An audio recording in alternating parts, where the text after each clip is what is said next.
Well then, we have a program speaker today I'm kind of excited about, one of my favorite places. If you wouldn't mind introducing our speaker.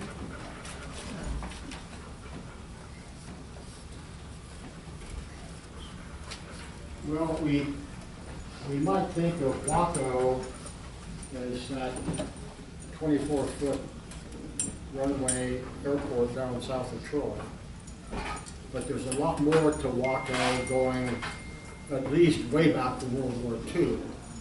And we're very fortunate today to have the executive director of the Waco Museum, Erica Hall from the museum, who's going to bring us up to date on all these things. So let's give a nice Kiwanis welcome to Erica.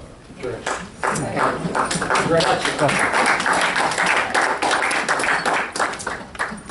Well, I think the easiest thing will be for me to sit here, so you need to move so you can see the screen. And I'll just sit here and talk. If you can't hear me, just raise your hand, let me know. Okay. I have been the executive director, or I have worked at Waco for 8 years now, and the executive director for about 6 of those. So in that period of time, we've seen a lot of change, a lot of growth. If you have not been out there, you need to come visit, because we have a lot of things happening and we're gearing up for our fall season. But Waco, and I think everybody does know it's Waco like taco, I correct that. Probably 10 times a day. People think Texas. Sometimes we get called Waco too, but it is Waco like taco. Waco was formed, the airplane factory, make sure I can, was actually formed by these 3 gentlemen. It was George or Buck Weaver, and that's where Waco comes from, Weaver Aircraft Company. And the second guy over is Sam Junklin, and then Clayton Bruckner. You're probably familiar with the name Clayton Bruckner because of Bruckner Nature Center. And that was his end-of-life project. After the factory was closed, Clayton then bought and donated the land for Bruckner Nature Center, and actually even hired the first director. So he's the one that got that started. So his name was quite familiar in the community. So these 3 started out near Cleveland, Ohio. And they actually were starting to make airplanes. They were really bitten by the bug. And then there was a 4th guy, his name was Alden Sampson. His mom had a lot of money. She was from Tip City. And she said, look, if you will hire my son, he was like in high school, if you will hire my son, I will pay for you to move down to Troy. So they did. And in 1923, they came to Troy and hired Alden. He lasted a couple of months, and then he said, you know, I'm rich, I don't need to get my hands dirty, and he took off. And he became a businessman in his own right, and also more into race cars than actually airplanes. In fact, he was killed driving a car from California back to Indianapolis and was killed. He was young. So Miss Hattie, we call her Mrs. Waco because she was married to 2 of the other guys that you saw. She married Buck Weaver, and they had a son, and Buck died age 29. So she marries his best friend Sam, has a daughter. Sam dies age 29. We cannot pin anything on her. One was a blood infection and one was a heart attack. And Clayton never married. So I don't know if he saw what happened to his buddies and went, not for me. And he was just a very quirky engineer kind of bachelor. Very much like the Wright brothers. Invented weird stuff. He lived really close to the airstrip and on Peters Road. Had a pond, and he made something that was like a cross between a glass-bottom boat and a submarine pulled down by a chain. He could fill his bird feeders from inside the house. He made a tanning bed. This was after the airplane factory closed. Made like the first tanning bed. Made a log splitter. He just was a very engineer kind of guy, but on the cheap side. And I should maybe say, not so much cheap, but he was thrifty, and that's what saw the company so successful. He would buy up pulleys or OX5 engines, and every model had those until he ran out. But he was a good businessman and did a good job with the factory. So there's Mr. Clayton. He was also then, he served on the board of Upper Valley Hospital for a number of years. And apparently when at a board meeting they would say, oh, there's something wrong with the furnace, he'd hop up, he'd go fix it. That's just, you know, the kind of guy that he was. So they, as I said, came to Troy in 1923 and continued to design and build airplanes. Not very successfully, of course, at first, but eventually, obviously, it took on. Here's some of the beginning of the factory when they first came to Troy. They were in warehouses and just whatever buildings they could find around town. In fact, we have a picture somewhere of them pushing the fuselage of an airplane to the next warehouse where they're going to put the wings on. So eventually that just wasn't working very well, wasn't very efficient. So locally, the community, along with Boy Scouts, they went door to door gathering money and bought land on Peters Road, and that's where the factory was built and first started. We are located on 25A. It's about a mile and a half apart.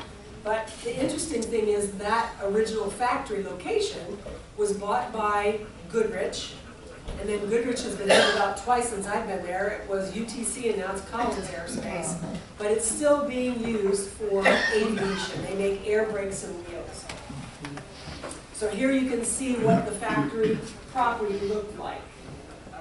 It became quite substantial, and at one point they employed 3,000 people.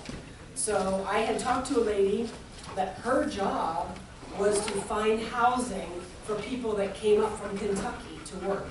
And so she would find boarding houses and other places because they obviously had to have some place to live. So in the beginning, what you see down in the lower corner,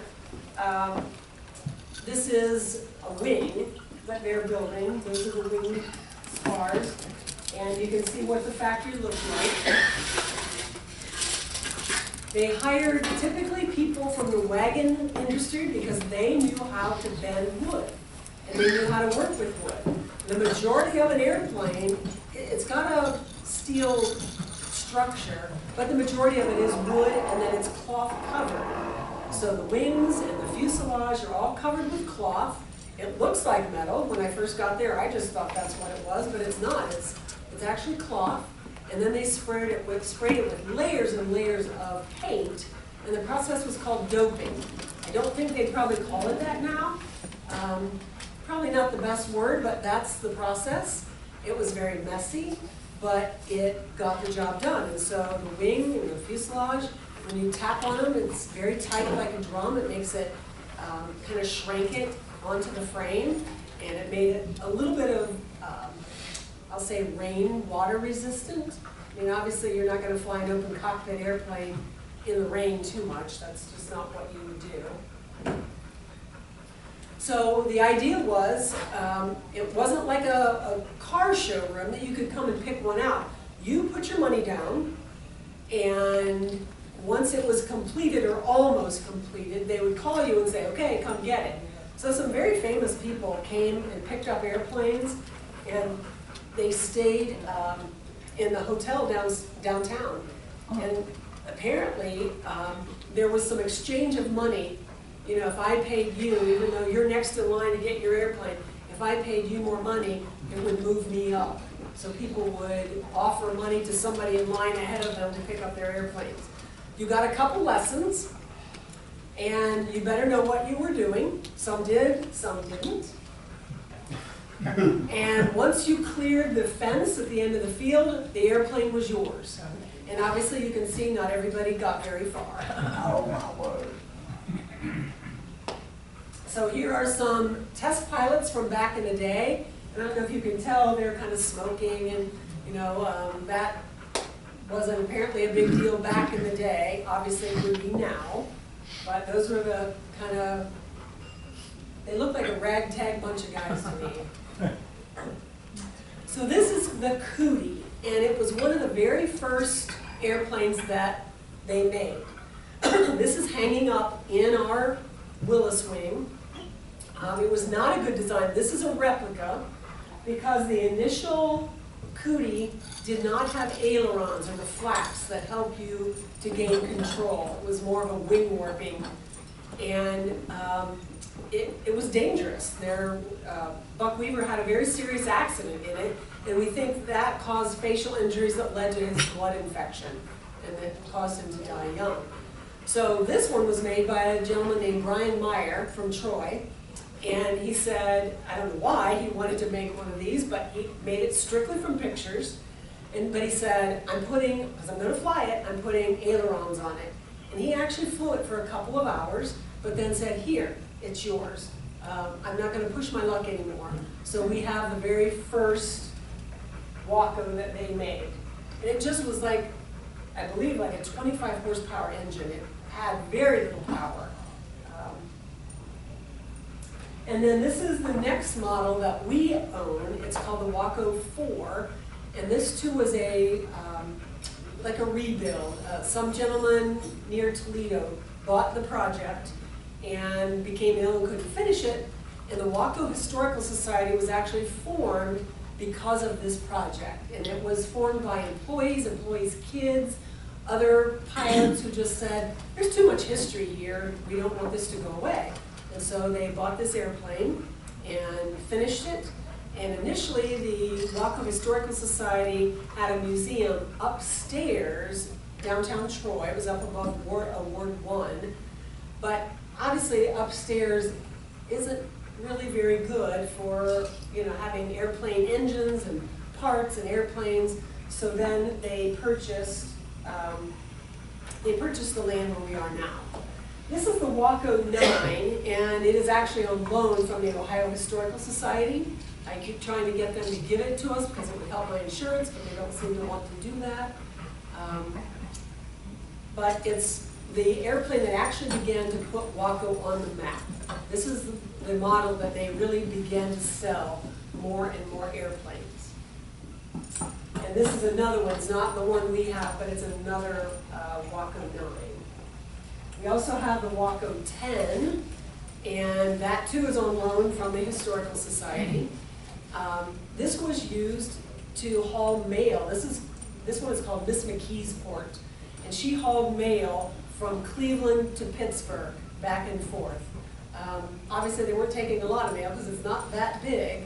All of these, or most of these, are 3-seaters. The pilot sits in the back, and the 2 passengers, if there are passengers, sit in front of the pilot. And it's a radial engine, and it's hard to see over that engine. Once it levels off, it's a little better, but typically, they're looking side to side when they fly. This is a cabin model, and they were producing these, pushing them as executives models for businesses, and sold quite a few. We do now have our own cabin model. Well, not that one obviously, but we do have a cabin that was donated to us, but we've left it uncovered, and we've also made it so that people can crawl in it. I want them to see what it looks like. They can sit in the pilot's seat, and kids love to, well, adults too, just love to crawl in there and see, you know, what it looked like from a pilot's view. Probably Waco's biggest claim to fame was the glider, the CG-4A, used for World War II. Clayton, the other two gentlemen had died young, obviously, and Clayton then takes them through the Depression up to World War II, and the military is looking for a glider design. Germany already has a glider that they have used successfully, and we did not. So Clayton submitted the design for the CG-4A. that's what the military chose. And we built, in Troy, built about 1,100 of the CG-4As out of the 14,000 some that were built at various plants all across the country. I think there were 10 or 12 plants. Ford in Michigan made the most. They were a real assembly line plant already, and it just made sense. They also made them the cheapest too. And every plant made them at a different price, and that's what the government paid. This is what our price was, and this is what they paid. There was a terrible accident from the plant in St. Louis. And if you Google that, Waco accident in St. Louis, or glider accident in St. Louis, they were so proud of their plant, and they were going to have the first one off the line towed up, and that's how you got it in the air. You towed it up with a C-47. There was another airplane too that towed it up. Or you could also do the snag method. They had two goalposts in a field, and there would be a rope attached to the glider, and the C-47 would come by, drop a hook, and pick up that airplane and take it away. So this accident in St. Louis, they had all kinds of dignitaries. The mayor and just really, really important people were going up in this airplane. And the mayor's wife was livid because they wouldn't let a woman go up, and she was just really mad. But they towed it up, and a wing fell off, and everyone was killed, of course. So, you know, these planes were, they were lightweight, again, built just like a Waco, mostly wood, plywood construction.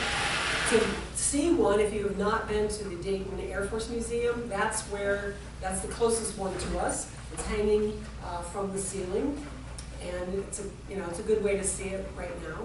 But that was really kind of our claim to fame, was the design and then the fact that we built these gliders.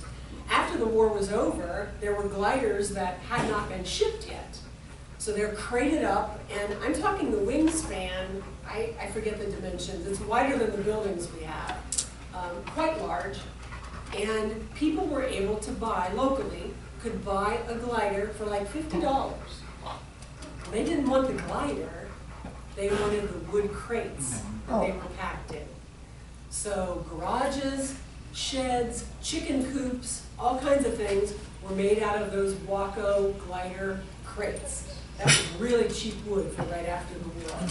So I'm hoping that Uncle Joe has a glider, or parts of a glider in his barn, and someday when they're selling off his farm, we'll get a call and say, hey, we've got this glider, do you want it?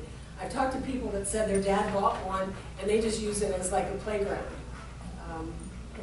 You know, again, obviously it wasn't much use to too many people here. So Waco was the aviation pioneer. They were the largest manufacturer of civil aircraft in the country. And so when you look up in our museum, we've got flags around 2 walls. And those represent the countries that Wacos were shipped to, all over the world. I mean, it's kind of amazing how many of those airplanes were shipped outside of the country. But these are some of the things that Wacos were known for. On the picture on the left, during the Depression, Clayton came up with this little glider. We've got one hanging. And it was to help make money and get him through the Depression. Obviously, some people still had money. And you just got a kit with some instructions. And basically, you would tow it behind like a truck or something, get it up in the air, and away you go. Not sure I'd be willing to do that without being licensed, but you were able to do that. This airplane is probably the most famous one that we have. It's the Linco Taper Wing. The Cootie, I should back up, the Cootie was designed in 1919. This one was built in 1929, 10 years from that Cootie, very poor design, to this one. And this one was taken to Paris in 1936 and won the Paris Air Show for aerobatics, to which we were never invited back, of course. But you know, in 10 years' time, they really got the design down and really got it together. This also then was part of a group of either 3 or 4 airplanes that flew in formation at air shows.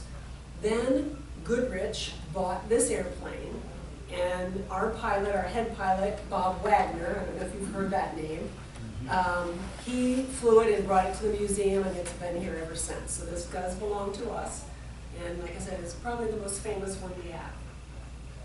Oh, here's the cabin model that we have. And this is exactly what it looks like. We're not going to cover it. We want people to see what it looks like because everything else is covered. And this is just a good way to see what the inner workings of an airplane look like. This airplane was owned by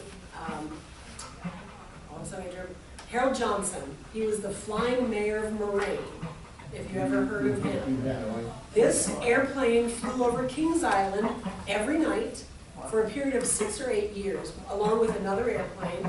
Bob Wagner, my pilot, flew the other one, and Harold Johnson, his uncle, flew this. It was Snoopy and the Red Baron, and they did a nightly show. Now they do fireworks, but this airplane has a lot of time on it. Probably one of the most highly used engines that Waco ever produced. Well, obviously the factory went under right after World War II. And as I said, then Clayton made all these other quirky things, but there is a company in Battle Creek, Michigan, and they are making the one model, it's this, the MF5, and that's what they bought the rights to, and they make about 6 to 10 a year. They are $500,000 plus a piece. They are now making one with floats on it. That's like $750,000, but it's really cool. It came to our fly-in last year, and people just, the minute he landed, people just ran because it's just such a beautiful airplane. Well, this one, her name is Sunny, and Sunny is a 2004 model. She was bought initially by Japan to make a movie. Actually, they bought 2 of them. And once that was over, then she was sold to South Africa. So all of this time, they crate her up, put her on a ship. So we really say that Sunny has more ship miles than she has air miles. Then she was taken back to Battle Creek, Michigan, and she was purchased by a father and son from Texas. They gave her the N number, 820WF. 820 is our elevation at the field, WF Waco Field. And they had her flown up, Bob Wagner flew her up from Texas, and the people said, here, she's yours. So she was donated to us. They turned right around and bought themselves a brand new one because they bought her just to see if they liked flying to Waco. They have lots of airplanes and lots of money, but they've been very generous to us. They also gave us a Model A Ford that is kind of the era of the airplanes. So Sunny helps to provide income for the museum.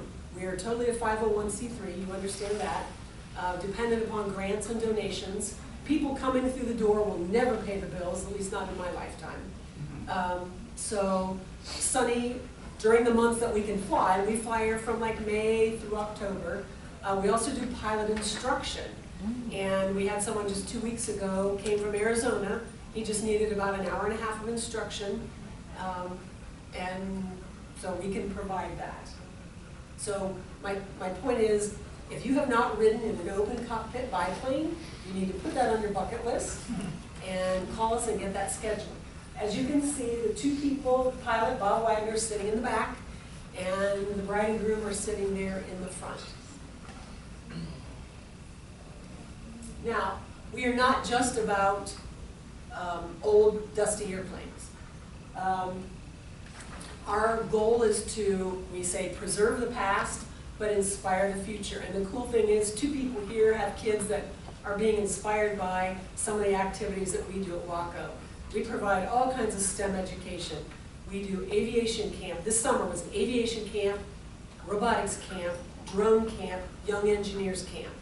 We do NASA teacher training. We do preschool, homeschool. We have a lecture series, the first of which is September the 18th, I believe, or 19th. It's on a Thursday, and it's about the breaking the Enigma code in Dayton.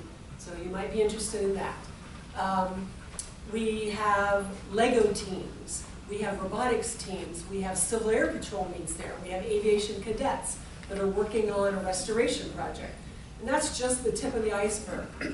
So we are in the process of building a new building. I don't know if you've driven by and seen it. It's going to be beautiful. We built as far as we could, and now we're raising the funds to finish that.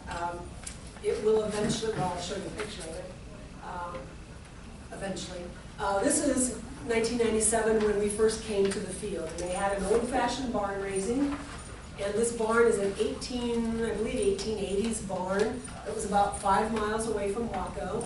Someone donated it, and we resurrected it right on the property. And that was that day in 97. And there's the barn now, painted. And then the next building that you see under construction it came in 98. So we have actually been on the property just over 20 years. And just lots of things are happening. We are a rental venue. I've got a picnic shelter in the barn. At graduation time, I'm rented almost every day, the end of May and into June. You can also rent in the top, well, the lower left-hand corner, that's a rental space. I've had, I think, 8 weddings since I've been there. We've had 2 funerals. They were pilots. It was a totally perfect place.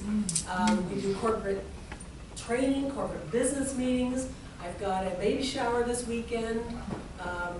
Just all kinds of things in the rental venue. Obviously, again, helps us to pay the bills. Once the new building is done, it will seat 400 people. So I'm hoping to be able to attract now big weddings and other things. As I said, the Learning Center, that's what we are all about now, educating kids through STEM education. We try to encourage them in the field of aviation, but that doesn't mean that's where they're necessarily going, but it's the STEM. In fact, we say STEAM, science, technology, engineering, aviation, and math. Here's the outside of the new building.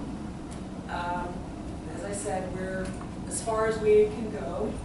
Here's what the inside is going to look like. It's got 4 separate classrooms that can be divided, so multiple robotics teams or Lego teams can be meeting at the same time, because now we have to juggle. Okay, you can only meet on Monday and Wednesdays from 7 to 9, because from 5 to 7 somebody else, we just don't have the space that we need.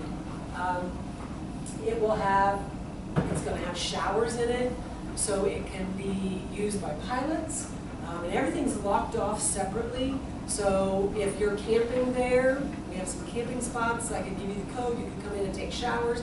People can come. We're right on the bikeway, and people can come right off, and do often come off the bikeway and come to the museum. And they too could camp and use showers and all of that. So we're just really looking forward to what the future has to hold for us. We've just grown tremendously just in the last 10 years.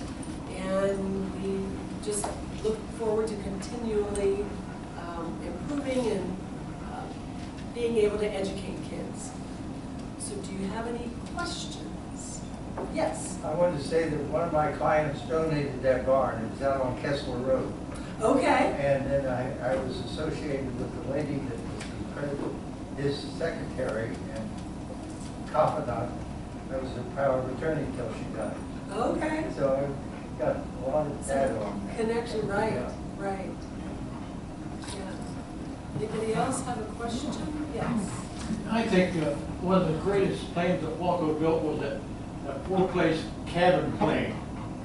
Biplane, 4-place, all enclosed, and one of the famous Hollywood actors, one of those, got the name of Errol Flynn, and he remember that? Name of that as an actor. He owned one of those, and I had the good fortune to be inside one. Many years ago, there was one time down at the Piqua airport. I don't know who it belonged to or why, but I remember being able to get in that airplane, and man, I thought I was in seventh heaven in that thing. It was really great. And I also remember seeing some of the gliders being towed overhead.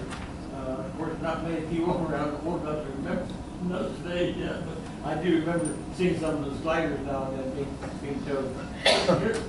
It just never quite congealed and grew like some of the other aircraft manufacturers. But they did a heck of a job with what they had to work with. Well, once the war was over, I just think Clayton didn't, I don't know whether he didn't have the money, and I really don't think it was that. I just don't think he had it in him to continue, because Boeing had gone ahead of him. Because while you were working for the war, you could only do that. So we couldn't build other airplanes, it was just the glider. And I just think he just didn't have it in him. You know, also they did design and build at least one monoplane, low-wing monoplane, and I saw it at an ice air show probably, well, it had to be 40-some years ago. But Was that the Aristocrat? yeah, they never went very far with it. It looked like it'd be a good deal, but it just didn't gel, I guess. Well, they came up with the Aristocrat. It had the propeller, it was a pusher plane, it had the propeller in the back. And it just wasn't, with the drive shaft all the way, it just didn't work very well. And someone bought it and converted it back to original. But they also did build one low-wing airplane, and we now have it. She's not sitting in the museum. We've got kids that are working on some restoration, aviation cadets. The family called, it was in Wisconsin, and they called and said, we've got this, and she described it to me, you know, a single wing airplane. When it hung up, I thought, she doesn't know what she's talking about. You don't have anything like that. Well, thankfully, Bob Wagner was overhearing the conversation, and he said, oh, she's talking about the RPT. And so after some months of negotiation, the family finally decided that we should have it. And I had a crew guys go up and disassemble it and haul it back, and eventually it will get put into the museum. But it just doesn't look like all the others. So, did somebody else have a question?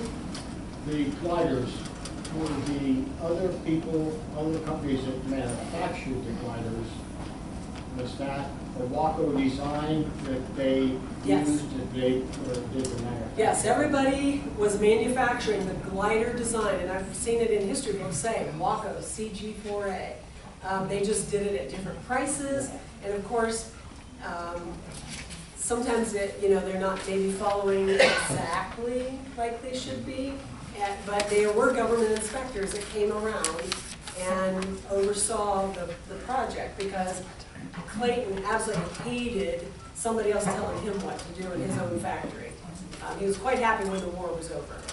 Unfortunately, a lot of men died in those sliders. Oh, yes. They said that a lot of buildings in France have the wooden parts of that glider. Oh, that could As soon be. as one landed, they come out and strip it and store it.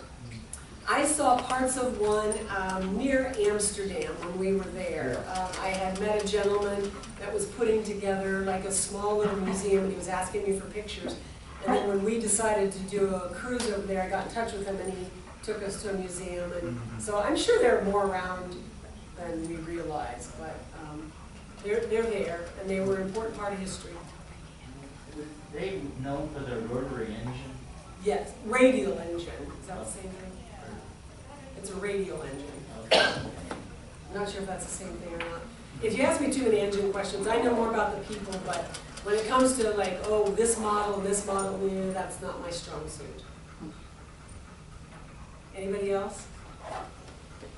I have a pass, an admission pass to give away for the first person who can tell me when they came to Troy. Who can tell me when they came to Troy? 23. Yep. Our flying is coming up September 20 through 22. Last year I had 60 airplanes on the field over the course of the weekend. So if you like old airplanes, boy, it's sure a chance to come out and see them. So thank you.